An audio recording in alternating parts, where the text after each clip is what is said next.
The rain hammered against the floor-to-ceiling windows of Manhattan's most exclusive private dining room, 50 stories above the glittering chaos of New York City. Inside, the air smelled of truffle oil and ambition. Marcus Holt sat alone at a table designed for 12, his tailored charcoal suit immaculate, his expression carved from stone. At 42, he'd built an empire that made other billionaires look like street vendors. Tech, real estate, media. If it made money, Marcus owned a piece of it, and tonight, he was here to acquire something else. The rising star chef everyone was talking about. The door swung open, and she walked in. Marcus looked up, expecting the usual parade of ego and designer clothes that came with culinary fame. Instead, he saw a woman in her early 30s, her dark hair pulled back in a practical bun, chef's whites spotless but worn, her hands showing the burns and scars of someone who'd earned every accolade the hard way. She carried a leather portfolio under one arm and met his gaze without flinching. "Mr. Holt," she said, her voice steady. "I'm Elena Vasquez." Marcus gestured to the chair across from him. "Sit. I don't have much time." She sat, placing the portfolio on the table between them. "Neither do I." He liked that. Most people who entered his orbit spent the first 10 minutes groveling. Elena Vasquez didn't seem interested in playing that game. "I've eaten at Corazón 3 times in the past month," Marcus said, leaning back in his chair. "Twice incognito, once with the mayor. Your mole negro is the best thing I've put in my mouth in a decade, and your ceviche made me forget I was in New York. You're talented, Ms. Vasquez. Exceptional even. Thank you. I want to invest in your restaurant. Expand it. 5 locations across the country within 2 years. 10 internationally within 5. I'll provide the capital, the connections, the infrastructure. You provide the genius." He slid a folder across the table. "This is my offer. It's generous." Elena opened the folder, her dark eyes scanning the numbers. Marcus watched her face, waiting for the inevitable gasp, the wide-eyed excitement. Instead, she closed the folder and pushed it back. "No, thank you." Marcus blinked. "Excuse me? I appreciate the offer, Mr. Holt, but I'm not interested in expansion right now. Corazón is exactly where I want it to be." He laughed, a short, sharp sound. "You're turning down $10 million? I'm turning down your vision of what my restaurant should be," Elena said evenly. "Corazón isn't about empire building. It's about community, about honoring the food and the people who taught me to cook it." Marcus leaned forward, his jaw tightening. "Everything is about empire building, Ms. Vasquez. That's how you survive. That's how you matter." "Maybe that's how you matter," she replied, standing, "but it's not how I do." Before we continue, let me know where you're watching from in the comments below. I love hearing from viewers around the world, and if you're enjoying this story, don't forget to subscribe to the channel so you don't miss the next one. Now, let's get back to Marcus and Elena's story. She left without another word, and Marcus sat there in stunned silence, the rain still hammering against the windows. No one said no to him. No one. Over the next 2 weeks, Marcus couldn't stop thinking about Elena Vasquez.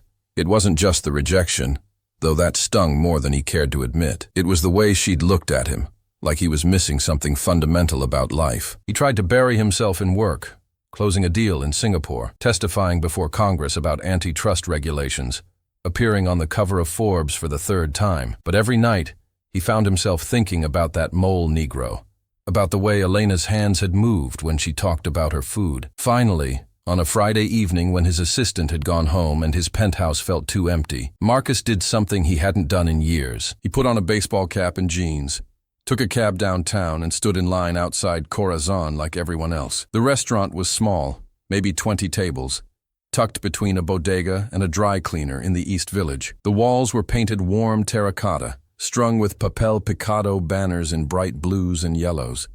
Families laughed over shared plates. A couple in the corner held hands across the table. The air smelled like cilantro and lime, and something deeper, something that felt like home even though Marcus had never had one. He was seated at a small table by the window. A young waiter brought water and menus, and Marcus ordered without thinking. The mole negro, the ceviche, the tres leches cake Elena was famous for. When the food arrived, he understood. Every bite was a story. The mole spoke of generations of knowledge, of grandmothers teaching daughters who taught granddaughters. The ceviche tasted like the ocean and sunshine and laughter. The tres leches was comfort in a bowl, sweet and forgiving. Marcus ate slowly, something he never did, and for the first time in longer than he could remember, he wasn't thinking about his next move. He was just present. When he looked up, Elena was standing beside his table. She'd traded her chef's whites for jeans and a simple black t-shirt, her hair down around her shoulders. She was wiping her hands on a towel, a small smile playing at the corners of her mouth. "Didn't expect to see you here," she said. "Didn't expect to come," Marcus admitted. "But I couldn't stop thinking about the food, about what you said." Elena pulled out the chair across from him and sat down. And I think I owe you an apology. I came at you like you were a commodity instead of an artist. Most people in your position would have just moved on to the next opportunity." "I'm not most people," Marcus said, then caught himself. "Though I'm starting to think that's not always a good thing." They talked for 2 hours. Elena told him about growing up in the Bronx, the daughter of Mexican immigrants who worked 3 jobs between them to keep the family afloat. She told him about learning to cook at her abuela's side, about the flavors and traditions that had been passed down through her family for generations. She told him about culinary school, about the restaurant jobs where she'd been the only woman in the kitchen, where she'd had to be twice as good to get half the respect. And Marcus, for once, just listened. "Why Corazón?" he asked finally. "Why this place? This size?" Elena looked around the restaurant, her expression softening. "Because this is what I dreamed about when I was working doubles at that hotel restaurant in Midtown, when I was so tired I could barely stand. I didn't dream about expansion or Michelin stars or franchises. I dreamed about a place where people could come and feel something, where the food mattered more than the Instagram post. This is enough, but it could be so much more," Marcus said, unable to help himself. "Could it?" Elena challenged. "Or would it just be more of the same? More restaurants, more staff, more money, but less soul? I've seen what happens when places scale. The magic gets diluted, the recipes get standardized, the heart gets lost." Marcus wanted to argue, but he couldn't.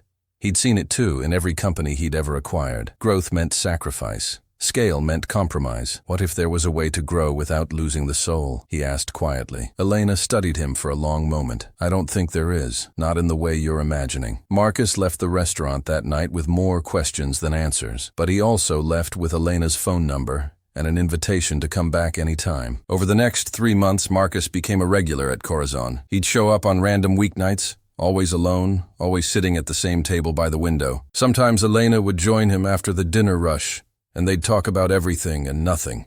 His childhood in Boston as the son of a single mother who cleaned houses, her dreams of opening a culinary school for underprivileged kids, his complicated relationship with success, her unwavering belief that food could change the world one plate at a time. They were opposites in almost every way, but somehow it worked. Marcus found himself changing. He started actually tasting the food at business dinners instead of just eating mechanically. He donated anonymously to a scholarship fund at the culinary school Elena had attended. He even turned down a deal that would have made him another $100 million because something about it felt hollow. And then, one rainy Tuesday in November, everything changed. Marcus arrived at Corazón to find it dark, a closed for private event sign in the window. Confused, he called Elena. She answered on the first ring. "Come to the kitchen entrance," she said. "I have something to show you." He walked around to the alley, where Elena was waiting by the back door. She looked nervous, her hands twisting together in front of her. "What's going on?"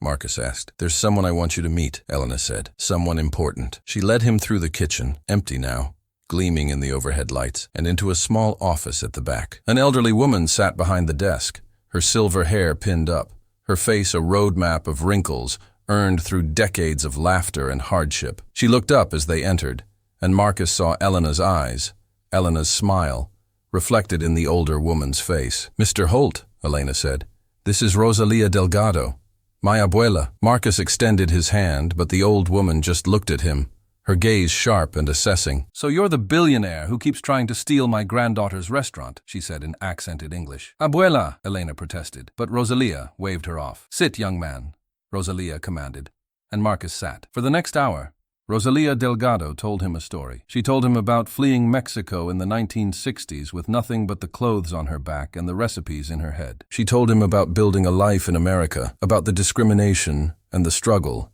and the small victories. She told him about teaching Elena to cook, about passing down traditions that stretched back centuries. "Corazón was my dream before it was Elena's," Rosalía said. "But I was too old, too tired, too broken by the time I had the money to make it happen. So Elena did it for me, for us, for everyone who came before." Marcus felt something crack open in his chest. "I didn't know." "Of course you didn't," Rosalía said, but not unkindly. "Men like you see opportunities, not stories.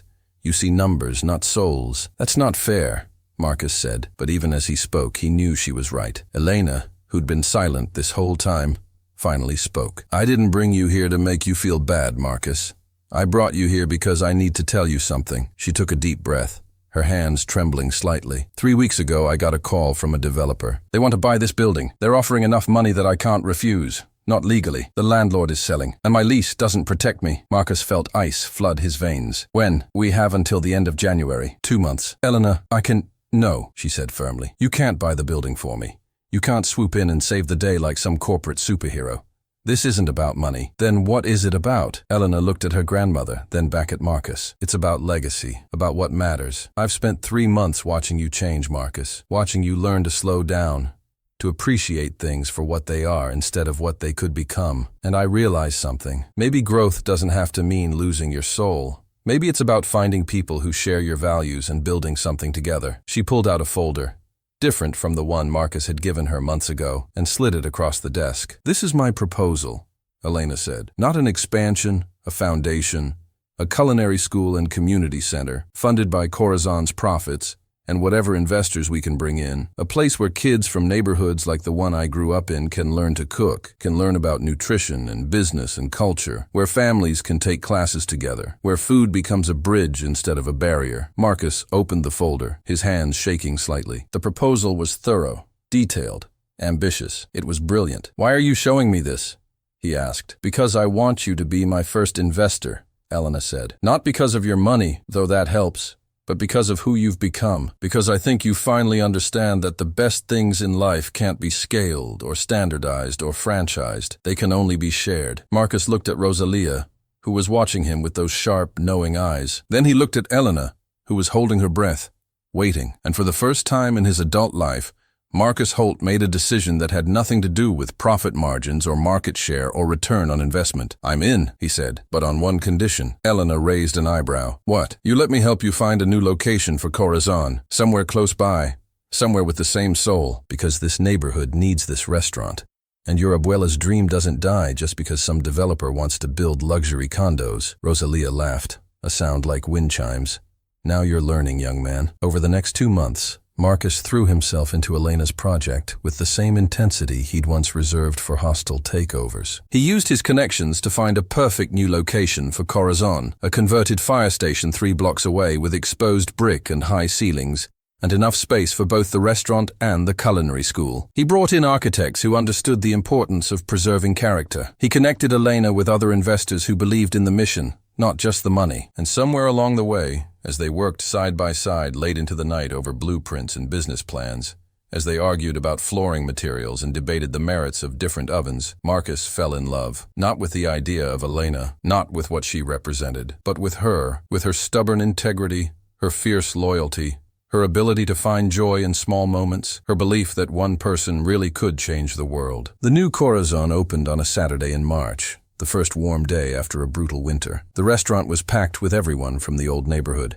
regulars who'd been coming since day one, families who'd celebrated birthdays and anniversaries within those walls, even the bodega owner and the dry cleaner from next door to the old location. Rosalia sat at the table of honor, beaming, her hands clasped in front of her heart. Marcus stood off to the side, watching Elena work the room, hugging customers, kissing babies, her face radiant with happiness. His assistant had called 17 times. He'd ignored every call. Elena found him eventually, her chef's white splattered with sauce, her hair escaping from its bun. "Thank you," she said simply. "For what? You did all the hard work. For showing up.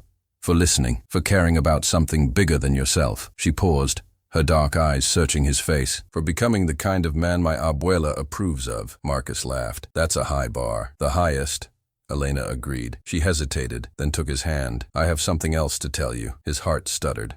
"Okay. When I first met you, I thought you were everything I despised about this industry. Arrogant, transactional, obsessed with growth for its own sake." She squeezed his hand. "I was wrong, or maybe I was right, but you proved that people can change." "That success doesn't have to come at the cost of your humanity." "Elena, let me finish," she said, smiling now. "What I'm trying to say is that somewhere between your first visit to Corazón and today, I fell in love with you. Not with what you can do for me or for this place, but with who you are when you stop trying so hard to be Marcus Holt, billionaire, and just let yourself be Marcus, the guy who sits at table 7 and actually tastes his food." Marcus felt like all the air had been sucked out of the room. "I love you too," he said, the words tumbling out before he could overthink them. I think I have since the moment you pushed that folder back across the table and told me no. Elena laughed, that full-throated sound he'd come to crave. So what happens now? Now? Marcus pulled her close, not caring that half the restaurant was watching, not caring about anything except this moment, this woman,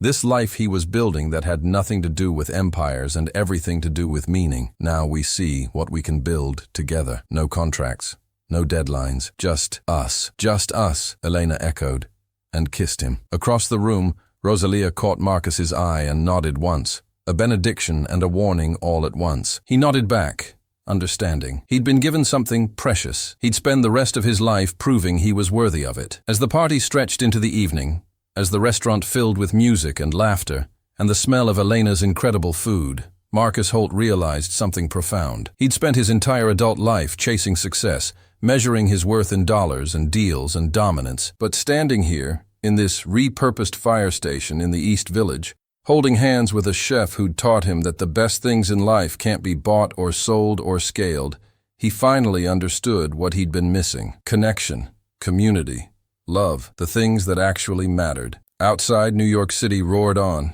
indifferent and eternal. But inside Corazón, something rare was being celebrated.